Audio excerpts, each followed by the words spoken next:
It's just tough because we have to offer all the town. Works every time. All right, I'm gonna call the meeting to order and have Mayor Dunn lead us in the pledge. Pledge allegiance to the flag of the United States of America and to the republic for which it stands, one nation, under God, indivisible, with liberty and justice for all. All right, at the request of Bristol, we're gonna move expeditiously today. And I'll second that, Willie. so let's call the roll. Okay, from the city of Ansonia, Mayor Cassetti. Present. Thank you, sir. From the town of Beacon Falls, First Selectman Smith. Present. Thank you. From the town of Bethlehem, First Selectman Sorty. No answer. No, he's on there. First Selectman Sorty. Unmute yourself, Steve. Okay, we show him as attending still, right? Still on the line? Yeah, he dropped. He dropped, okay. Hold him up, let me know if he comes back on. Okay. From the city of Bristol, Mayor Caggiano. Here. From the town of Cheshire, Andrew Martello. Here. From the city of Derby, do we have Linda Fusco? No. From the town of Middlebury, First Selectman St. John. Here. From the borough of Naugatuck, Mayor Hess. Thank you, sir. From the town of Oxford, First Selectman Temple. Here. Thank you. From the town of Plymouth, Mayor Kilduff. Here. Very good. From the town of Prospect, Mayor Chatfield. Mayor for the donuts. Thank you, sir. Whatever you hear about. From the town of Seymour, First Selectman Dragonis. Here. Thank you. From the city of Shelton, Mayor Loretti is not here yet. From the town of Southbury, First Selectman Manville. Here. Thank you, sir. From the town of Thomaston, First Selectman Moan. Here. From the city of Waterbury, Mayor Pernaruski. We're expecting him. He called this morning to say he was attending, but so he may be here. From the town of Watertown, is Mark Ramwell, town manager, on the call? No. And from the town of Wolcott, Mayor Dunn. Here. And from the town of Woodbury, First Selectwoman Perkinson. Here. Thank you. And we've been joined by Mayor Loretti from Shelton in person. And Mayor DiMartino online. Mayor DiMartino is online, okay. Thank you. Okay, yeah. You have a quorum of both bodies, Mr. Chairman. All right, at this time, we'll entertain public comment. Do we have anyone from the public who would like to address the board? We did not receive any online requests to speak on. All right, we'll proceed to item 3. And it looks like we're gonna start off with another public comment for the 25-28 tip and air quality conformity determination that we will make. Is there any public comment on air quality conformity? We also received no request for comment. What'd you say? He said we received no online requests. Okay. All right, last call for public comment on air quality conformity. Good? Rick? You good? Okay, we will now proceed to our, resolutions 2024-08 through 010, air quality conformity. Who's that, Richard? Yes, thank you, Mr. Chair. So as we've been talking about now for the past several meetings, as part of the adoption of the new 2025 to 2028 Transportation Improvement Program, the Department of Transportation has run a new air quality conformity and released in February of this year a determination that planned and programmed projects will not exceed the EPA limits on component emissions for any of Connecticut's non-attainment or maintenance areas. And so, we've held a 45-day public comment period on the draft conformity determination. We've received no comments about it at this time, and, including several public meetings, several opportunities during other scheduled meetings. And, the air quality conformity determination has received endorsement from the NVCOG TTAC, who reviewed it at their April meeting.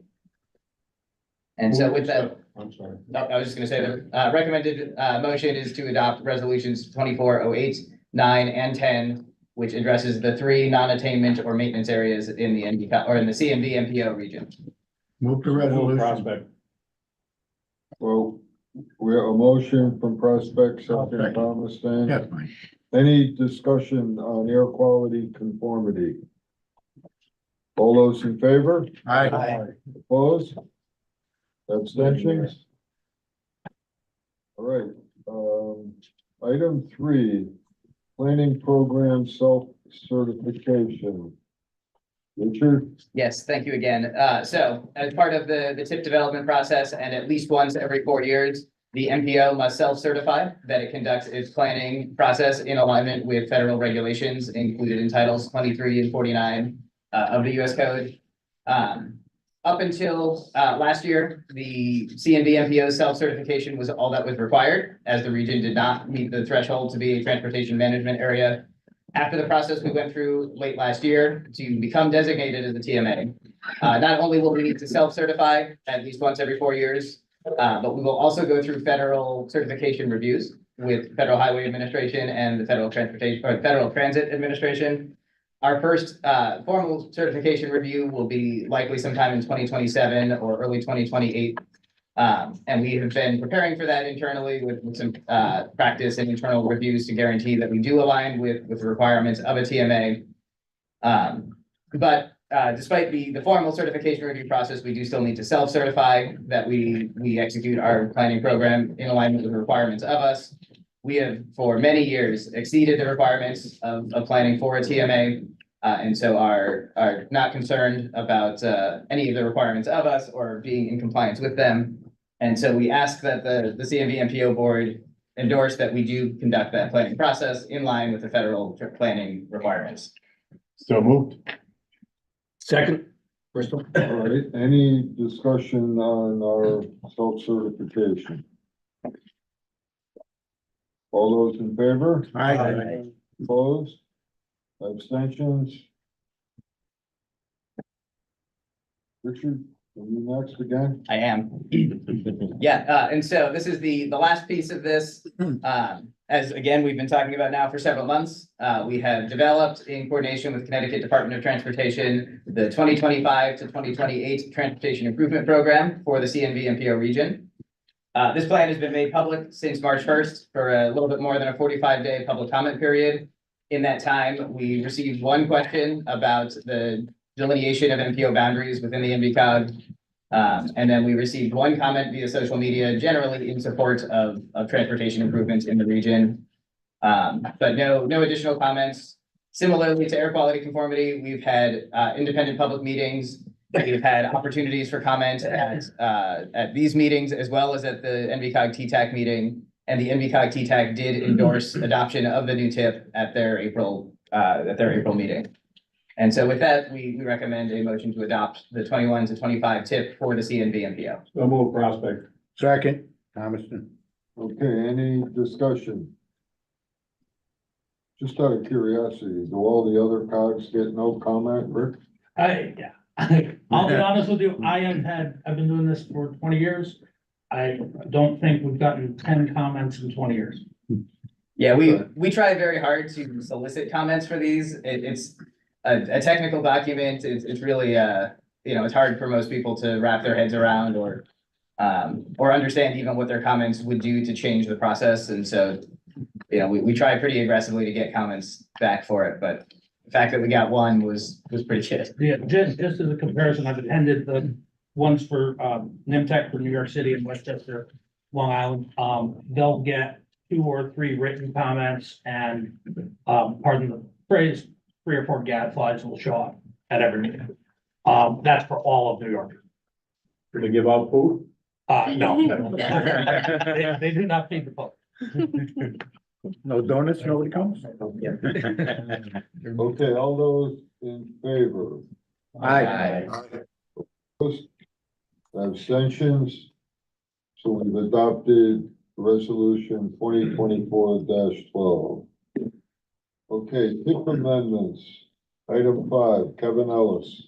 Thank you, Mr. Chairman. Good morning, everyone. These are tip amendments for the 21 to 24 tip, not the tip that we just adopted.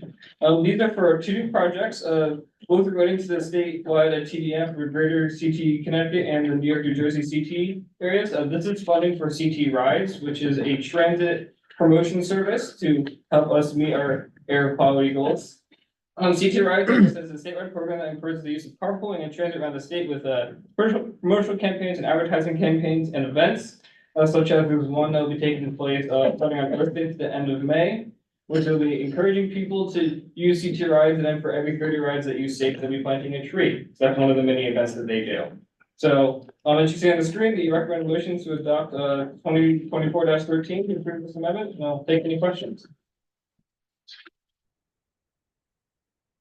So move. There you go. Second, Edmond. Okay, we have a motion and a second. Any discussion?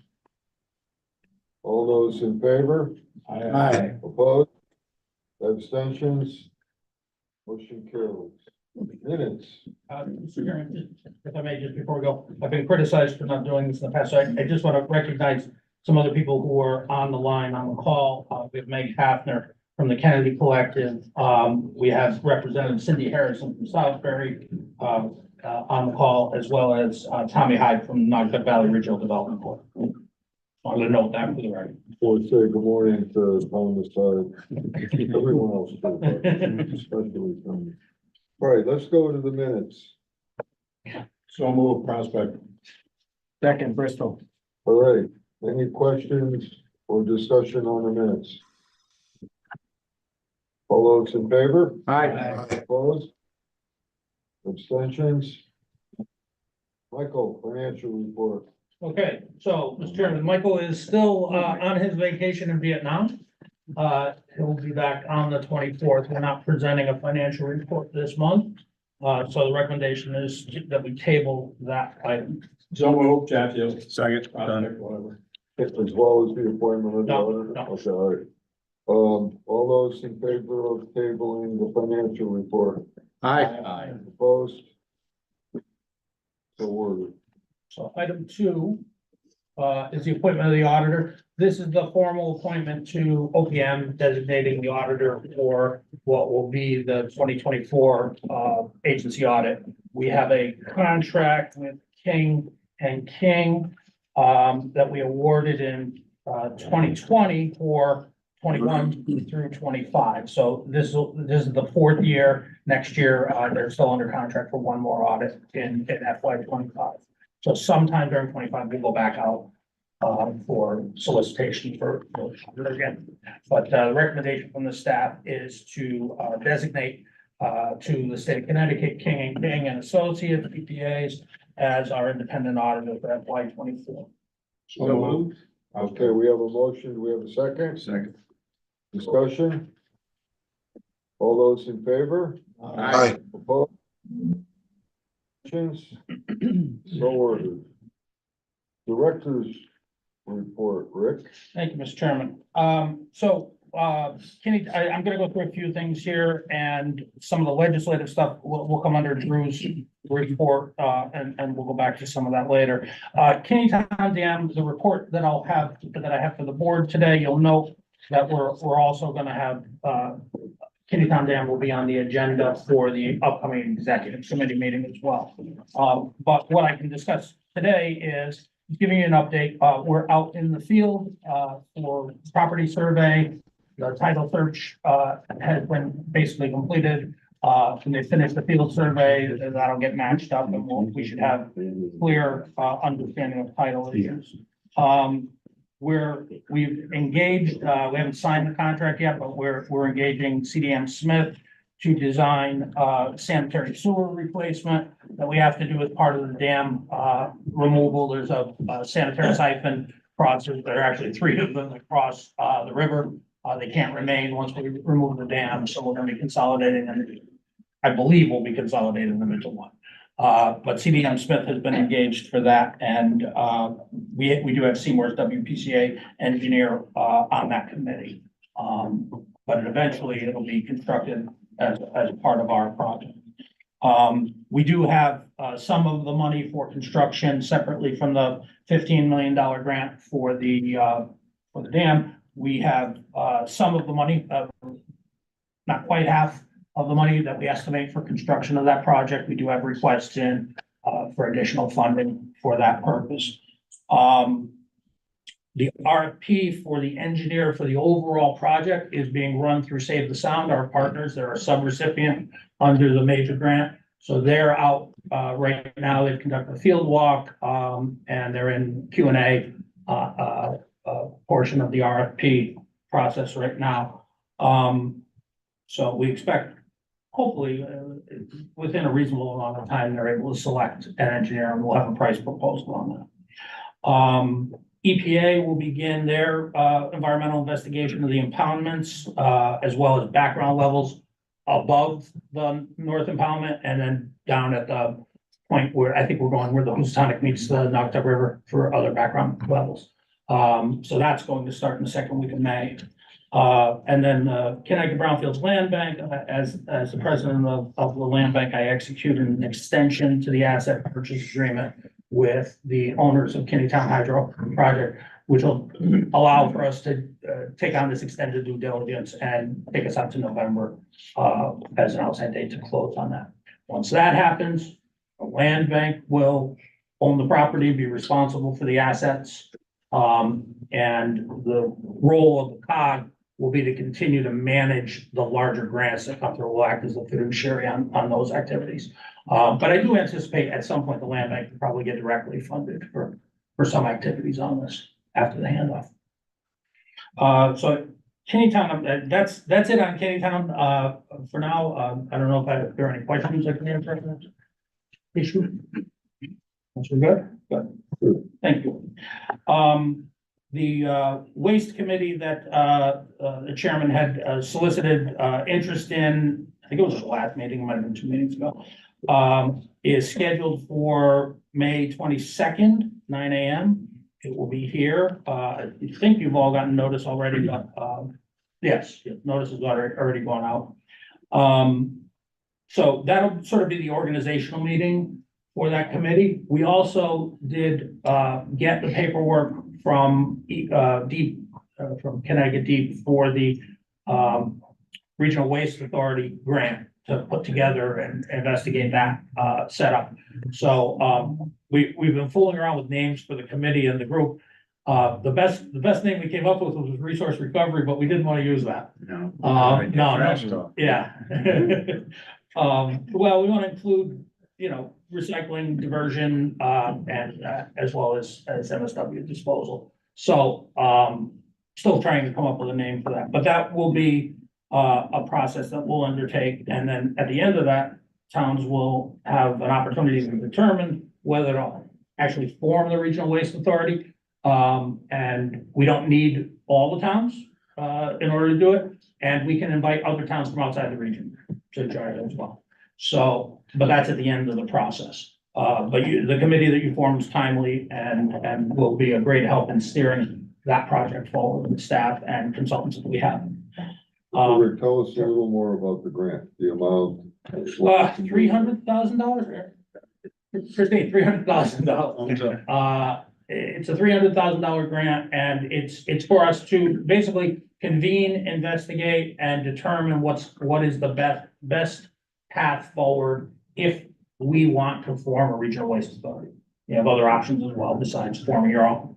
But we've largely modeled what we've been looking at on Housatonic, which is a regional waste authority. I think they're called Housatonic Resource Recovery, but their model is probably the more advanced in the state right now in terms of cooperation. But we'll hash out through this process what it is you might want to undertake. You can do anything from just negotiating tipping fees jointly to proposing to build your own diversion facility to generate energy. I mean, it's a wide variety of things that we'd be eligible to do once you form it. Rick, if I may, I don't know if I responded or not to it, but I would, I don't recall. But I would like to be on that committee. You're on the list. I am? Perfect. Perfect. That was the meeting you weren't here. You weren't at the. Okay, you guys appointed me? Thank you. Thank you, guys. I did. You're the chairman. I Be can- The committee is everybody. Pretty much. But, yeah, we plan to get moving on it. It'll be a while before we actually get a contract with the department. It takes time. If we're good on that, We're good. okay, so the executive committee meeting is scheduled for May 7th at 2 P.M. And we're gonna take up the items that are on the screen. Just so this is FYI, I'm hopeful that once Michael returns, we'll be able to finalize our budget presentation and go through it with the executive committee that day. Bylaw revisions, we don't have to take these up. We can take up bylaw revisions anytime. I don't think there's anything connected with our fiscal year that's required, but we do have a couple of things, a couple of changes. One, we'll discuss during the RPC memo section. And we need to do some cleanup. Those bylaws were drafted in the pendency of merger, and we've never made any changes to them, and there's a lot of stuff that needs to be cleaned up. Personnel policy updates, I hope to have for you. That's on me. I haven't done any revisions to it yet or proposals, but we're gonna be looking at that as part of the budget and compensation with the executive board. And then we'll have anything Kittytown Dam that's privileged, we'll discuss at that meeting as well. I can tell you right now, I don't have much that's privileged. It's pretty much all out in the open. Oh, one thing I did forget to mention, our staff, along with Save the Sound, conducted canvass of the neighborhoods, went door to door, Saturday, in the neighborhood surrounding it, and answered questions. The neighbors were met in the street by some and invited into homes and others. But it was good. It was a good kickoff to, I think, the community involvement.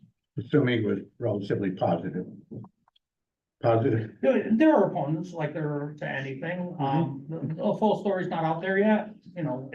We don't know. The engineer hasn't been hired. We don't know what the design of the project is yet. Well, of course, and that'll have a major influence on public view. Right, but people are assuming certain things based on our applications Which may or may not. for funding, which may or may not go in that direction. So, but we're pretty wide open. Everything's on our website. There's nothing that's hidden. No, it's all out there. Yeah.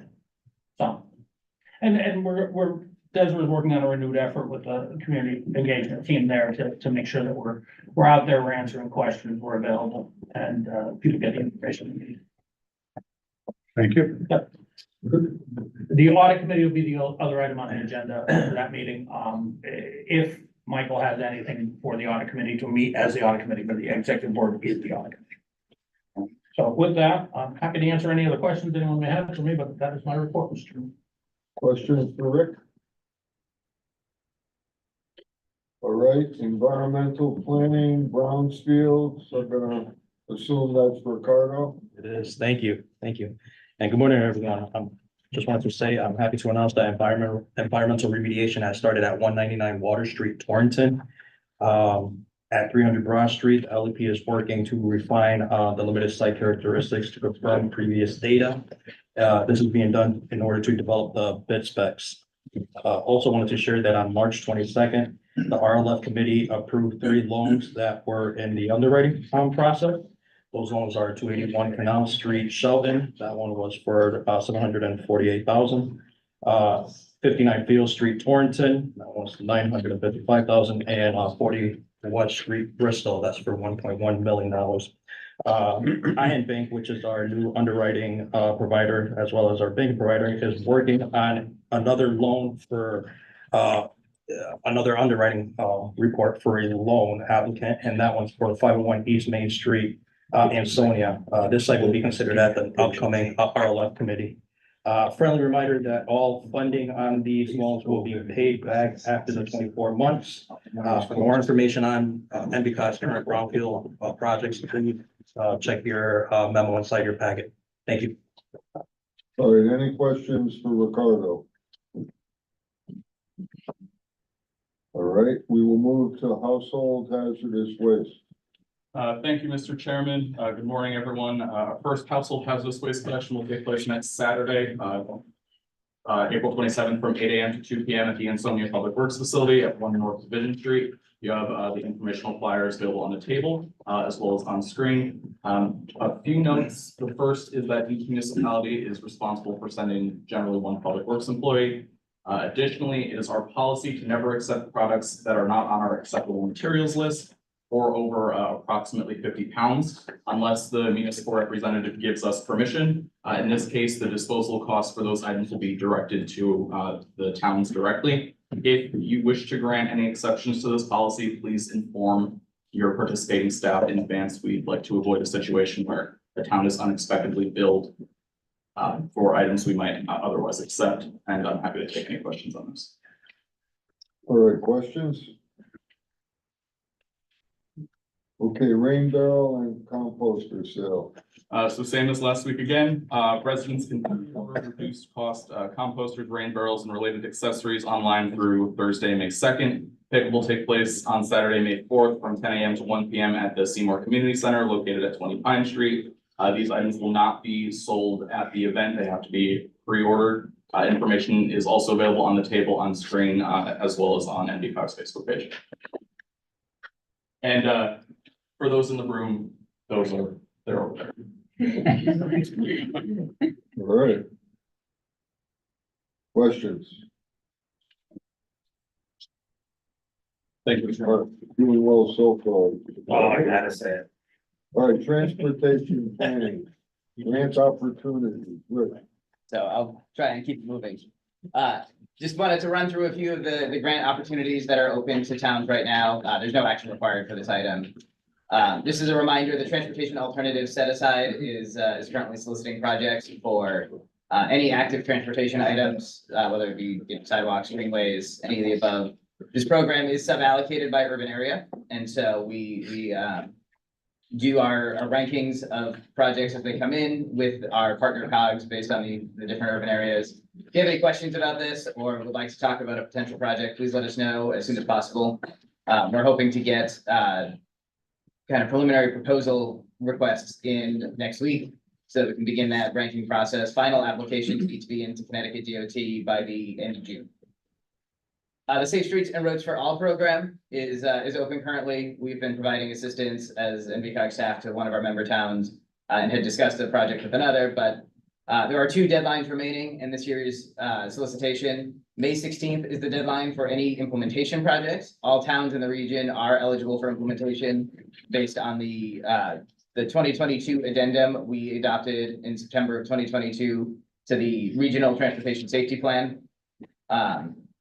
All communities are also open for planning dollars. And so if towns want to develop Vision Zero or town-wide action plans, you're eligible to do that as well.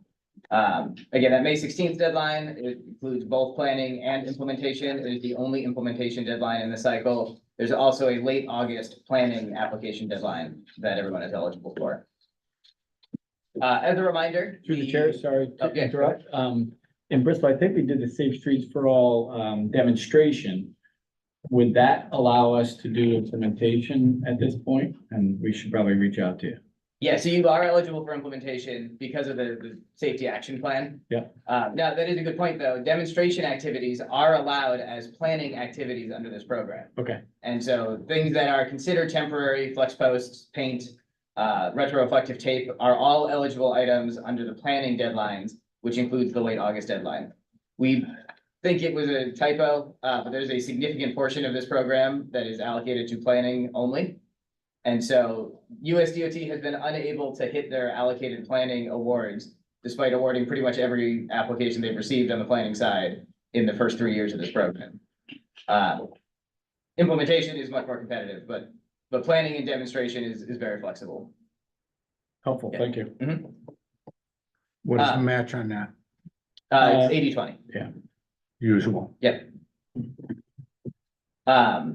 DOT's micro grant program, I just want to provide a quick update and remind everybody that this is open and available to towns, to schools and school districts, as well as nonprofit agencies. In the first quarter, which was just the month of March, we received 4 applications worth just about $20,000 in requests. Statewide, there were just over 30 applications and about $120,000. The state had allocated $500,000 for this program. And it is there until it's gone, and it is not sub-allocated, and so the more we get applications in this region, the more money will come here as opposed to elsewhere. So we've seen a lot of success with it. The DOT has moved quickly in getting agreements in place with COGS to then distribute that fund to receiving organizations. And so we strongly encourage towns who have not done so yet to submit an application. And then finally, the matching grant program. As you all know, the past couple of years, this has been a really difficult process. DOT had been going through some changes. They have been doing full applications each year, and have been, certainly putting us through the ringer on trying to get this money out there to towns and to transit districts. And just as a reminder, the matching grant program is eligible to all towns. It is a sub-allocated program or an allocated program, and so every town receives up to an allocated amount. These amounts are based on a 1-to-1 match with town dollars. And in general, most of these funds get transferred on to a transit district or some kind of a combining entity. For the towns in the lower Naugatuck Valley, you work directly with VTD to assign those funds. For towns that are part of the Greater Waterbury Transit District, Joanna will be in touch in the next couple of weeks to make sure that we have documentation and the assignment of funds to the COG for operation of GWTD. And for towns that are not part of a transit district or some kind of a combining entity, as a change to this program, applications will come to the COG first before going to DOT. We're excited to say that this is now a 4-year solicitation, not just the one. And so once the applications are in for the 25 to 28 period, you'll just have to show a continuation of effort in the coming years to receive that matching grant funding. All right, any questions on grant opportunities? Okay, my favorite topic, lots of. Yes. So I want to, before we get into the first of the 2 projects we'll be talking about today, I just want to address the financial situation with LOTSIP. What you're seeing on screen right now is what we're considering the absolute best case scenario. And so this is assuming that every project moves forward on its schedule, on its current anticipated schedule. This includes projects that haven't been active in a while, but we hope to get built. And so this is the best case. Everything happens exactly when it is projected to happen. We know that that's unlikely to be the case. Again, there are projects that have been stagnant that will likely continue to be stagnant. There are projects that will likely be removed from the program that have been stagnant for many years. And then, of course, delays and budget changes are almost inevitable. But as you can see, we do finally hit the over-programmed state sometime in fiscal 2025. And we're projecting right around this time next year, actually, April of calendar year 25 is when we think that we will finally award all of the money. So you'll see here, this projects a deficit of just about 35 million in 2027. Our annual allocations, about 10 million a year. We're hopeful that will increase a little bit over time as well. And so, these projects may get delayed a little bit. They'll certainly still get built. We are the first region that expects to hit this point, although hopefully others will follow closely behind us, allowing the DOT to go to the legislature and show the success of the program and request additional funding. But because obviously this may change some project schedules, we wanted to get ahead of that before it happens.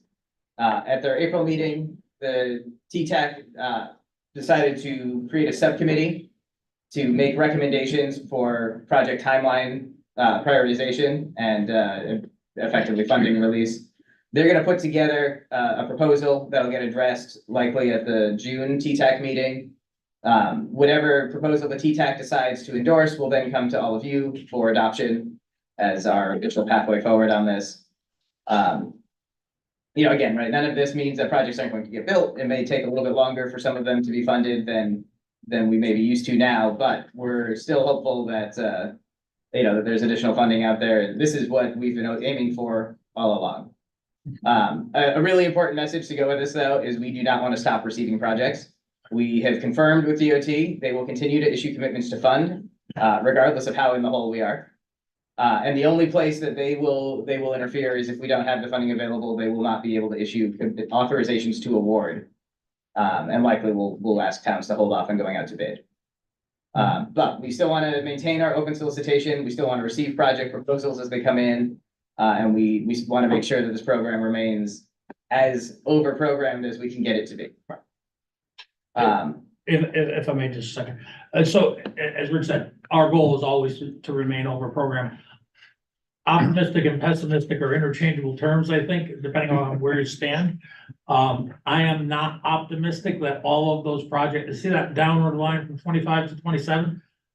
I don't believe all those projects are going to be ready to go to bid or go to construction in that time. So it'll flatten out, the curve will flatten out. And we get about $10 million a year right now. Yeah. And that number at 25, that does not anticipate the next year's funding yet. It's actually a year behind, right? Where you match the red line and the blue line, that's the 25 funding. Yes, so this is the first time we've made this out of our new Eco Interactive management platform. We're still figuring out a little bit, lining up the dates. This is based on calendar 25 versus fiscal 25, and so Rick is right. The whole graph should be shifted over by about 6 months. Yeah, something like that. But I mean, I'm confident the curve will flatten out. We've gotten a lot of projects lately. We're anticipating them. We don't have plans for a number of these projects. Mhm. So we'll see where that schedule goes. There's also, and this is what I wanted to mention, there's also about $5 million sitting in your town finance offices. If you've had a project, the state, we have not gone through the process of getting the money back into the program for the deposits. And for those of you who aren't exactly familiar, you get a check for 120% of low bid in advance of the project construction. So anything that's left over from that goes back to the program. There's about $5 million out there right now. And there's probably at least another 2 million that's projects that are underway that aren't completed yet. Yep. That's going to flow back. So, that's not calculated into this right now. It is not. So, but we feel very good about it, and we want you, as Rich said, continue to submit projects. If I may, a brief question. Please. Rich, has TTAC determined its criteria for ranking? They have not yet, no. So we're Okay, hoping so to have that's that first forthcoming subcommittee meeting sometime around late May, so that there's a proposal to bring forward to TTAC in June.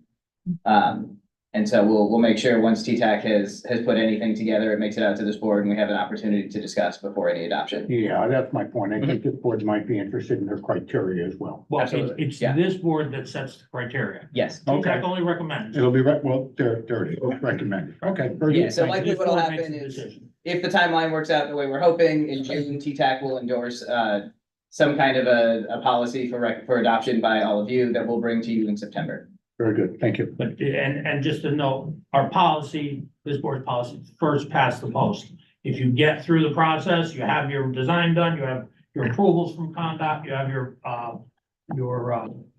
bid documents lined up, then you're first past the post, you get your commitments and you go to bid. So that's the way they're ranked right now. Once they're determined to qualify, they're ranked by readiness. Okay, that makes sense. Yeah, and so just two more quick items on it before we move on to the two projects today. The first is that the other piece that this graph does not demonstrate currently is most of the projects that are under design or approaching the finish line now are not included on this chart. And so that 24 number includes all of those projects already going out to construction. And so if you have a project that is nearing completion now, we do anticipate that being able to go as scheduled. Near completion of design. Near completion of design, yes. Obviously, if it's near completion of construction, it's already been paid for. And then just a second point to Rick's comment about money that needs to be returned. Karen has been working kind of informally with project managers, getting some information out. But over the course of the next 6 months or so, our team, along with our finance and administration side, will be making formal requests for the documentation that is needed and return of funds to the department. for completed projects. So we'll make sure your finance managers, as well as all of you, receive a copy of the documentation that is needed in the process to go through closing those projects out. And Karen's in charge of that? Karen has been leading that process for us right now, but we're gonna have Joanna and Faith from our front office take on a lot of the actual interaction between you and your finance managers. Thank you. All right, I'm gonna summarize it in 3 words, full speed ahead. The money's here, proceed with your planning. Yes, absolutely. And the 2 projects we're gonna talk about today are both included in these charts already. All right, well, let's move to those, 2 projects. Yeah. Shelton, So you may remember at our last meeting, we endorsed the addition of Constitution Boulevard Phase 2. Which will extend through a development site that the city has and extend the piece that's under construction currently. In conversation with DOT, Phase 2 would end in a cul-de-sac currently, which presented an issue for program eligibility. You know, lots of projects has to be federal aid eligible, even though it's all state dollars.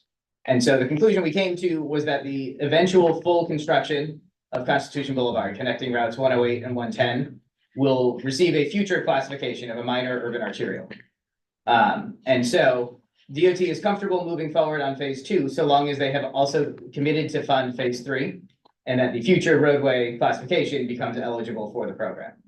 And so for that reason, we have asked the city to prepare an application, a separate application for Phase 3, so that we can submit Phases 2 and 3 together, receive commitment to fund for both, even though Phase 2 will get built before Phase 3, possibly by several years. Not only though, does this make the program eligible, it does achieve a significant goal for the city of connecting routes 108 and 110 without, or by bypassing downtown, helping to alleviate some of the traffic flow issues around the busier pedestrian area, and connecting, you know, the various neighborhoods of Shelton more effectively. all right, do we have a motion? So, Well, I'm gonna award it to Mayor Don for the second from Thomaston. Anything you want to say, Mayor Luetti? It's all been said. On the question. Okay, all those in favor? Aye. Opposed? Abstentions? Motion carried. Derby, I might take no point on it, Mayor O'Leary never used that gavel. I don't- Have you been having trouble? no, but the executive director handed it to me. Oh. I'm used to a bigger back. gavel. I move that we remove the executive director. I also caution that you don't hit your phone. I could throw it. Yeah. Hey. All right. Derby, All right, thank you, Mr. Chairman. Good morning again. So this is the second lots of project we're talking about today for Derby. This is for Seymour Avenue and Vision Street. This is a safety improvements at 3 locations that will get around the Griffin Hospital area. The first one's at the intersection of Silver Hill Road and Chapel Street, intersection realignment with the addition of sidewalks and lighting underneath the Route 8 Bridge.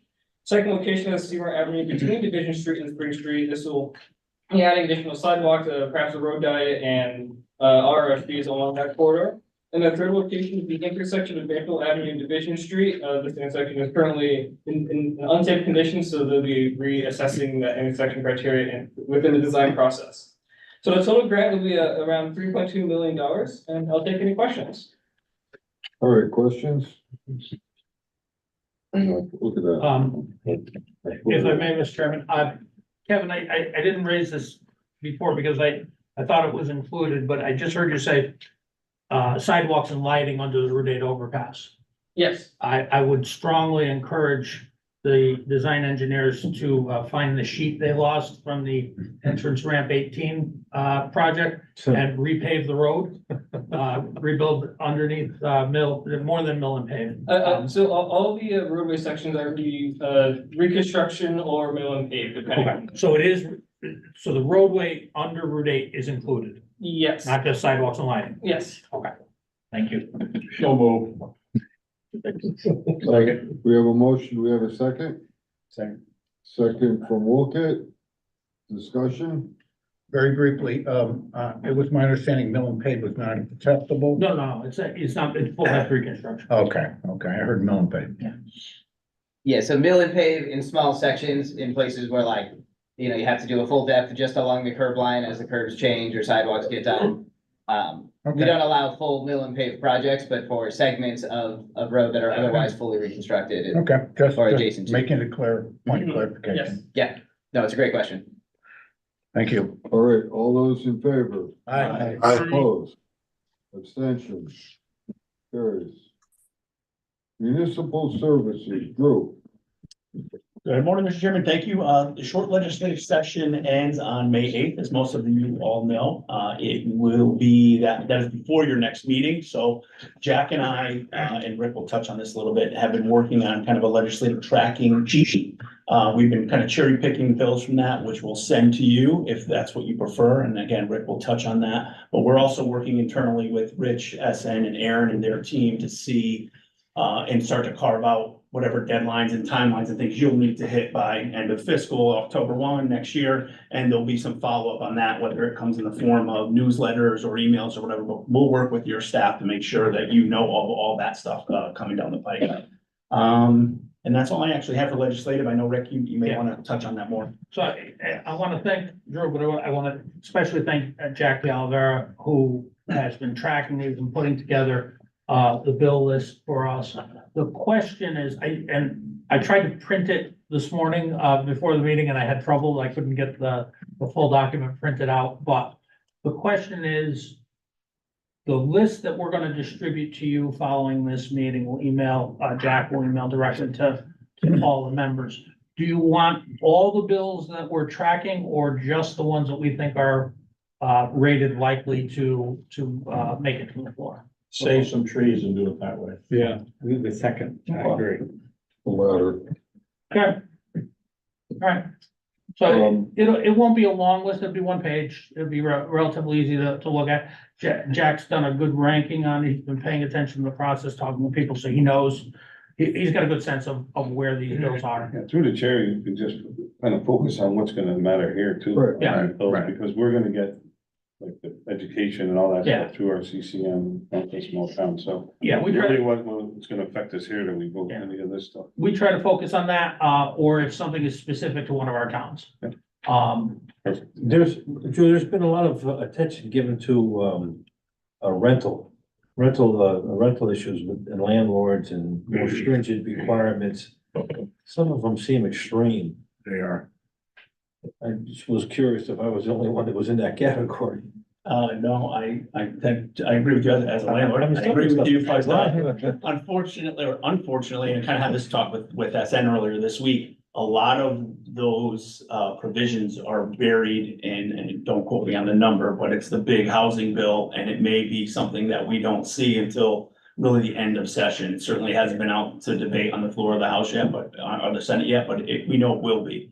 And a lot of that will depend upon, I think, what the governor wants, what leadership wants, but there certainly has been a lot of pushback on both sides about what some of the housing mandates are looking like. So we'll go through that with a fine tooth comb with SN. I think part of what the struggle has been in the short session, we didn't anticipate as much activity as there has been in terms of actual substantive stuff. Everything's supposed to be kind of budget adjustments, but that sheet that Rick was trying to print, part of the reason it probably didn't print is it's 109 bills and we have little synopses attached and links. And Jack and I are trying to, make sure nobody on our staff is spinning their wheels for hours and days evaluating something. That's not going to go anywhere necessarily. So we don't know the answer to that one yet. And that's, to me, probably the biggest one, to your point, Mayor Loretti. So we'll keep you posted. Yeah, please do. I mean, there's a, look at, across the country, there's a apartment rental boom, and it's, I don't know. I have a lot of reservations about where it's gonna end up. We'll keep you To posted. on Drew's that. point, you're probably gonna get a very short a window to know what's in the bill. And then it's too late. Generally the way it works. Graham read it. True, all my contacts are telling me that we're all gonna receive all of our ECS and Alliance money. Do you have any input on that? That is what Speaker Ritter continues to say. He said that the long session, that was his goal to have that, but, again, well, that's one of those things that'll be a kind of a last minute thing that we'll find out. And same thing I'm hearing about the Mashantucket Pequot Fund, that we're gonna get all that money. Again, kind of remains to be seen, and I'll see if Jack has a better feel for some of that, but I don't necessarily know that to be true at this point. You mean the Master Teacup money that we used to get when it first started? The way it was intended to be all along, yes. They got $1,800, we used $135,000. Something to that effect. It would be a big boom for most towns. Yeah. Okay, emergency management update. So just a real quick on this as well, in your agenda packet, you have John Field's report, which details all of this, but just two items I wanted to highlight. Next week, on the Tuesday, April 23rd, is the Connecticut Emergency Management Symposium. It's gonna be at Camp Net in Niantic. This is considered to be the premier emergency management event. It brings together hundreds of local, state, and federal public safety officials, public health providers, and municipal leaders who oversee or are directly responsible for disaster response and emergency management issues. Attendees enrolled in CCMO program, the municipal official program, will get 6 credits for attendance. And then the other item is the first one under the grants section in John's report. You should have received a separate email from John with a copy to Sarah Better, who runs this program from Northwest NVCOG. Individual municipalities need to submit MOAs regarding their grant funding. So if you have any questions about that item in John's report, feel free to reach out directly to him or me or Sarah. But just to be clear, that has to go to Sarah at Northwest NVCOG, not us. If you get it to me, I'm happy to forward it along to her, but they run that for us. And that's all I got. Questions? All right, it looks like we're gonna go to SN now. Yes, thank you, Mr. Chair. I'm gonna pass it to Rick to start the conversation about the Regional Planning Commission memorandum, and then I'll be able to fill in or answer questions. So, in your packets, you received a memo that I asked staff to prepare regarding the status of the Regional Planning Commission. Not to spend too much time on the history of this, when the COG statutes were created, 2013, 2014, the merger in 2015, regional planning commissions were basically abolished in statute. They do exist in one place. I think it was an oversight. We chose to keep our commission, as we call it, the Regional Planning Commission. Technically, it's a committee of this board. It's an advisory committee of this board. So we have rules in place for it and governing rules for the committee. We have, I believe it's accurate to say we have never once had a quorum of the entire RPC. We changed the quorum rules a few years ago, and some of you who were here will recall, I wanted to abolish it and go to a staff-led daytime planning meeting of town and city planners. And much like the TTAC, but for planning. What we did at the time was we changed the quorum rules so that if a town didn't participate, they no longer counted towards the quorum. So if they missed so many in a row, we stopped counting them. We're now down to 4, 5 that actually show up. I mean, we're gonna be at 0 for quorum soon. We can't go any lower. It just hasn't received the participation. They're an advisory body. And they were originally the COG board. Way back when, the appointees from planning and zoning were the ones who actually ran the old one.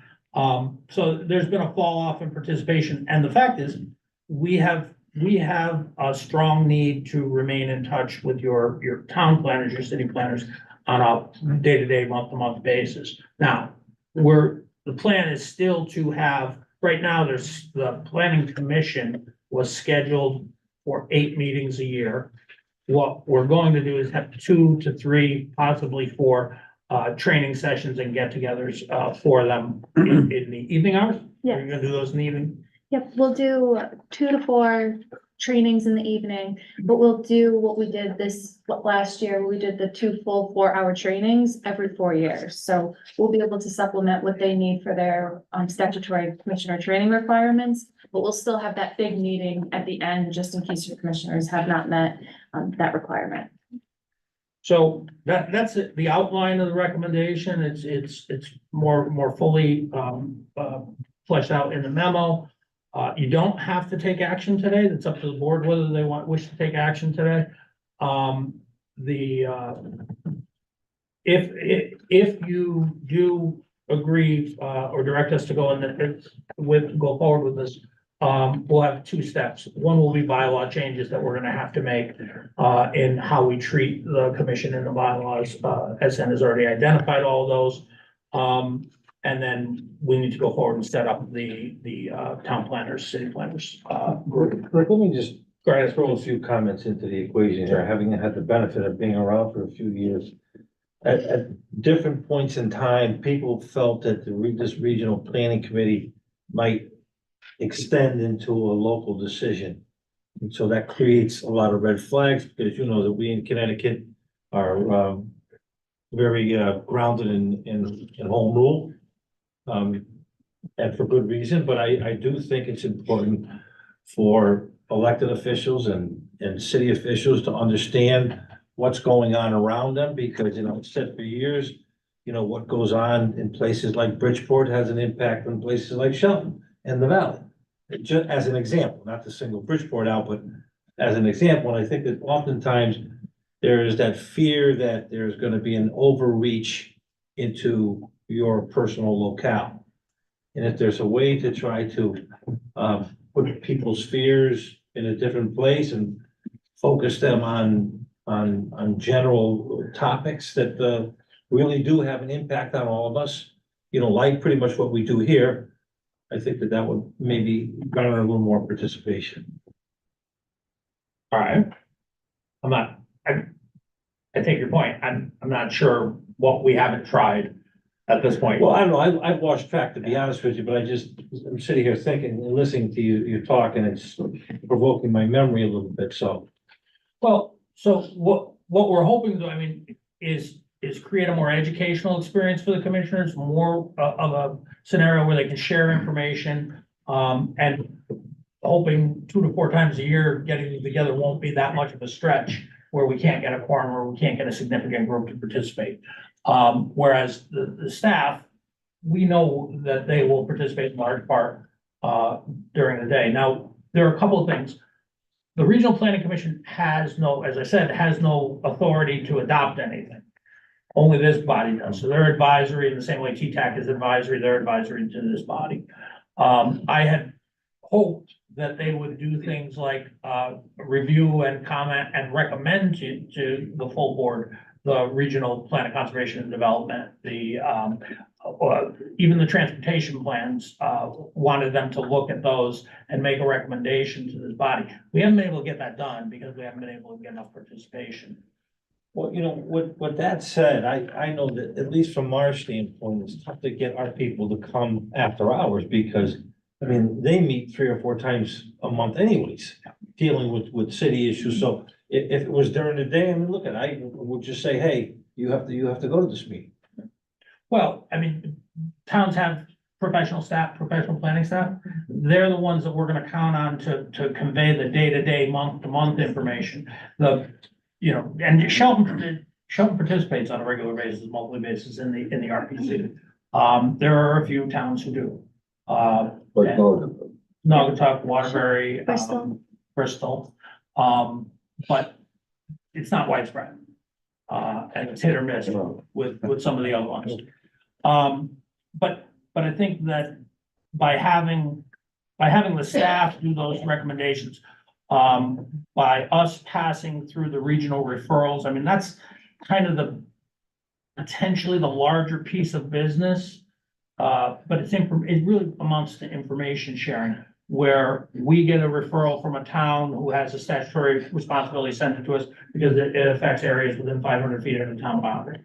And that's an opportunity, I think, many times for our staff to work on reviews that are informative to other commissions. it raises up information and situations that other towns, might be interested in. So we don't want to lose that. We want to make sure that that information is still getting to your commissioners, but we think your professional staff does a good job at it. And I think we're lacking somewhat of a connection with professional staff, a better connection that we need, because there's a bifurcated process right now with the commissioners on one hand and the town staff on the other. We need to be talking to your professional planners. And if I may, through the chair too, and to what Rick is saying, we have been working on making quarterly regional referral reports that if that's something that you're interested in having sent to your planning and zoning commissions or your planning and zoning commissions as correspondence, we can be sure that they're still getting that information. But since about last year, we've been putting these quarterly reports online. They're visible to the public, they're visible to your commissioners. We're working on summaries that help illustrate the types of referrals and the nature of them that we're receiving. So we're heading towards the path of being sure that nothing that was shared during the Regional Planning Commission setting is left out in this new format. And if I can also add, it'll be our next announcement, but we're hosting an event, our first event of this nature in May in Cheshire. And what we hope to do is when we partner with the municipality, we let you pick what you want the training topic to be. So to your point, if there's something that's specific in Shelton or a fear or something that your community, your commissioners need more education on, we're working directly with what Cheshire wants us to make that training around. And so we just want to be sure that when your commissioners come together, who are at 3, 4, we get a lot of the same commissioners that have to be on multiple boards, that it's a worthwhile experience for them. This setting doesn't seem like it's really bringing benefit for those commissioners or your staff that are there and are attending a lot of meetings as is. So I would advocate, if I may, SN, for the reports to go out quarterly that you talked about, in addition to making them available online and so on. Not everybody always is going to consult websites and so on to see what's going on. So if you if you put it in their face, and even say you can go here for further information, then it brings it to their attention, okay? More than happy to do so. And just to go along with the whole concept here, I tend to agree that I think the staff, in light of what's been going on in the past history, and if you take exception, please say so, Mark, the staff putting it all together, because ultimately the decisions on the regional planning is going to come before this board. And if we have and if we have the time to really analyze that, and maybe here's the information, we don't vote on it today, take it back to your offices respectively, and take a good look at it, come back next meeting, and then let's vote on it. So everybody has an opportunity to really digest it instead of yelling. All right, and I think that might be a better process, my opinion. Are you looking for a motion or, It's the board's pleasure if you want to take action on this now, if you want further discussion on it. So tell us, what's the action that you think we should take at this point? Well, the recommendation is to direct that we amend the bylaws to establish what was the language? Establish the Land Use Technical Advisory Committee. land use technical advisory. Now, will that be done at the next executive committee? We can discuss it in the next executive committee meeting, certainly. We'll have some of it, we'll have most of it available, ready to go. If I can redline a version for the executive board, if that would be beneficial. It's outlined in the memo, the recommendations that we have. I think that would be. Thank Sure. you. Yeah, I'm gonna move them. And I'll second The that. recommendation. So we at least start the process of getting that news. all right, so what's the motion? It's to add it, the recommendation, the bylaws, changing the name of that, whatever Rick just Yeah, said, what- land use. I think the simplest way to state it would be direct us to amend the bylaw, prepare an amendment to the bylaws for review at the executive committee. Yeah. All right, do we have a second? Second. Any discussion? All those in favor? Aye. Opposed? All right, so ordered. Thank you.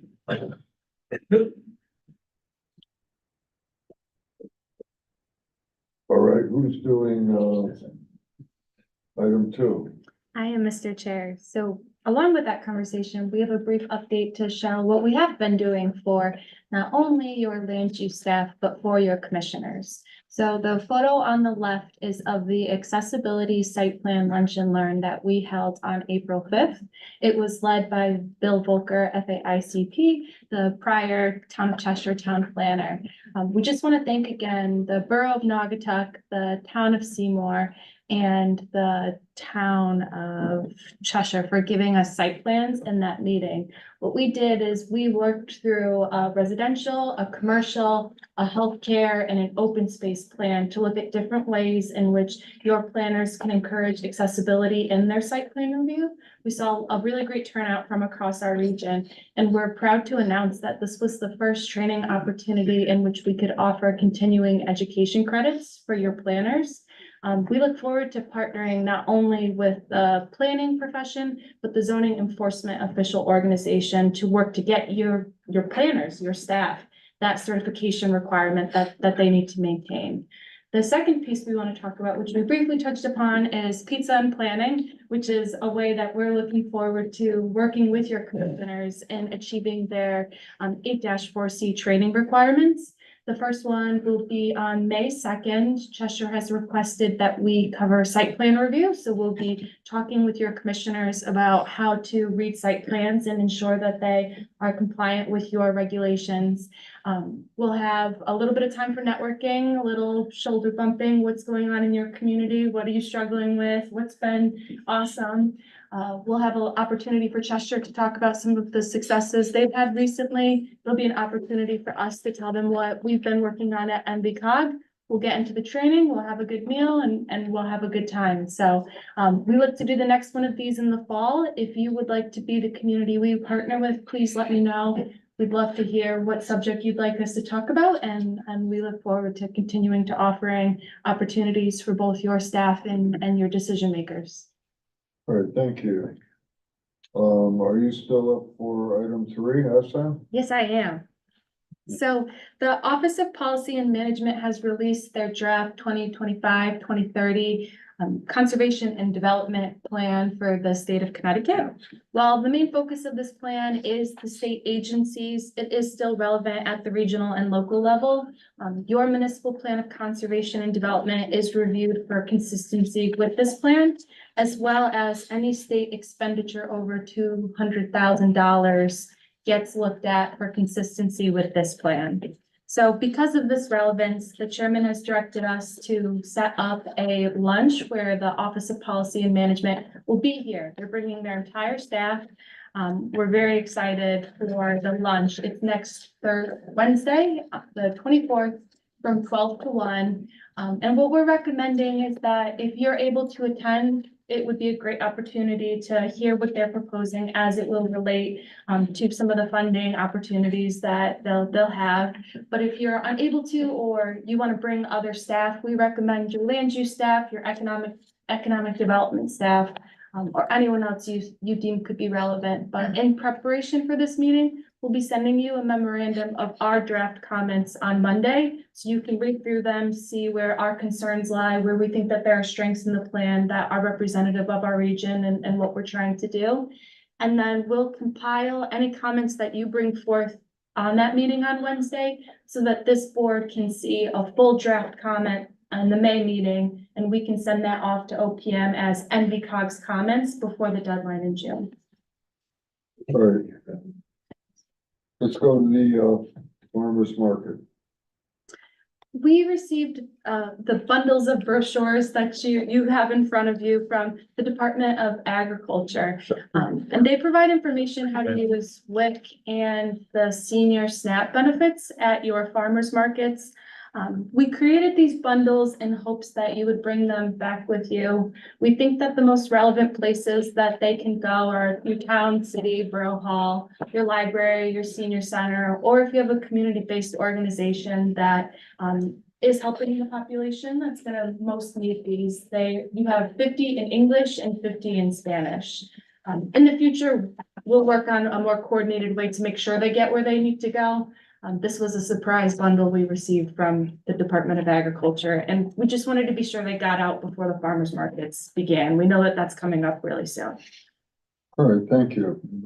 I'm just wondering, did you run out after you got to either Waterbury or Watergun? Do you not have a bundle? No, Tommy doesn't have one. Fair. No, we got your bundle. We take care of you. Yes, I got You can have the Spanish language. yes. And Problem. Boy, you need an interpreter. Can you send an electronic version? Sheila, Yeah, sorry, Sheila? through you, Mr. Chairman. Yeah, Rick. Okay, Sheila, Yes, sir. I'm just wondering, do we have an electronic version? we do not, we No. looked all over the website, but we can bring them down to the city. Oh, To great. make sure that they meet. Thank you. Yeah. Sorry, We thanks. don't know why wasn't. We spent a lot of time looking for it. We thought that'd be easier, but we didn't want to discourage any of the state departments. They've been encouraged to try and work through the cogs and not work with 169 towns. But Yep, even when they do it a little sloppily, we want to encourage them to do it and keep things central. okay. Thank you. all right, before we go to adjournment for today, and I think future meetings, we should include our other business before, section. So is there anyone, any town would like to bring something forward before we leave? You've got 1 minute before Mr. Caggiano has to leave. I don't have to call for adjournment, though, either. You guys. How about if I just post round? yeah, That's good. Okay, we'll post it as round table.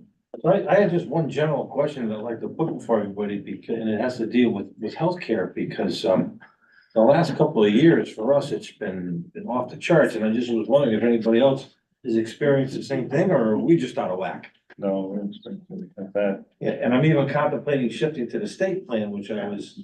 I think 5 we're, years back, very, very opposed to. I think we're 8% this year. Mistake. So Mark, when you do your deal, do you get a guaranteed cap on the following year? Well, I've been self-insured. Oh, Okay, okay. sorry, we, we're so All sorry. You know, I've been a believer of self-insurance for years, and for us, it's worked, but since this pandemic, everything is completely upside down. Right. It's bad, yeah, our general government, the school, for some reason, is doing pretty well. And we're kind of combined in a sense, and we could feed off of that, and, you know, it's self-insurance, but we checked with the state a couple of years ago, we may look at it, because it wasn't working for us to go in, we wouldn't have done any better going with that. That was like 3 years ago, so we may check with them. So I would ask the question, or at least this is what I heard, and I don't know whether it's true or not. But can the state adjust this rate mid-year? No, So if they give you a rate, it's gotta be good at least for the 1 year. right. Period. It gets- Okay. It gets, As I said, I heard rumor, and I just wanted to bring it I up. think it's March or April, they give us a rate for the next year. Okay, and then it's good for an entire year. Okay. You know, and it's all inclusive, I mean, there's a lot of things that are really positive with it, that never used to be. Well, I know Sean Stanley's been trying to improve the program to make it more attractive to more municipalities. He seems very sharp, doing well. I believe in that comment. I gotta go see. I know ours is going up, ours is going up. everybody. Have a good All one. right, say it, good. Ours is going up 9.5%. Okay, which I understand is pretty good in today's. But I also looked at, I argue with all the time, I look at the utilization, you know, because I'm at least, you know.